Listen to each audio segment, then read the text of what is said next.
ओम शांति। आज 2 जून 2026 है। कल बाबा ने हम बच्चों को हर्षित मुक्ता की गिफ्ट दी थी।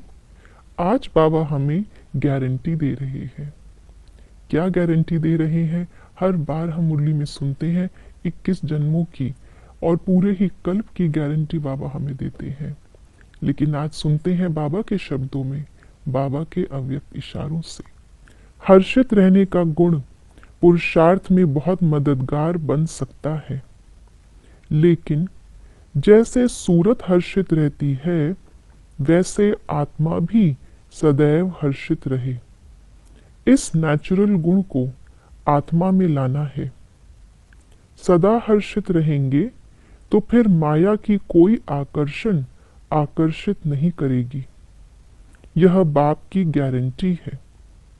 लेकिन सदा हर्षित रहने के लिए अपनी रूहानी शान में रहना है और सहनशील बन साक्षी दृष्टा हो माया के खेल को देखना।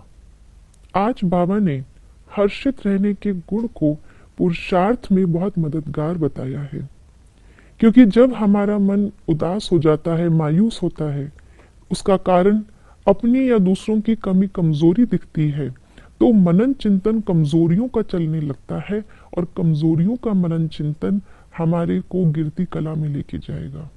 ये क्यों हुआ, क्या हुआ, इन सब बातों से ना तो परेशानी हल होती है और ही हमारी स्थिति बिगड़ जाती है। तो बिगड़ी हुई स्थिति तो वैसे भी परिस्थिति को हल नहीं कर सकती। और जब दिल से हमेशा शुक्रिया निकलता है, दिल से सदा सच्चाई अच्छाई देखने का एक नेचुरल गुण हमारा हो जाता है, सुख देना और सुख लेने का नेचुरल गुण हो जाता है, तो इससे हमारी स्थिति भी ऊंची होती है, मनन चिंतन भी गुणों का चलता है। गुणों के कारण, लेन देन के कारण दूसरों से दुआएं भी मिलती हैं, तो पुरुषार्थ हमारा अच्छा हो जाता है। इसलिए बाबा ने कहा, केवल कभी कभी कोई कोई कारण खुशी नहीं, लेकिन सुख एक नेचुरल गुण बन जाए, सदा वही मनन चिंतन चलता रहे। और आज बाबा ने कहा कि अगर ये होता है तो बाबा गारंटी करते हैं कि माया के किसी भी आकर्षण में नहीं आएंगे, प्रभाव में नहीं आएंगे।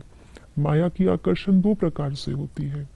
एक होती है कि कुछ अच्छा माया दिखा रही है, छलावा कर रही है, लेकिन जब हमारे पास उससे अच्छी चीज है बाबा, तो माया की आकर्षण नहीं होगी।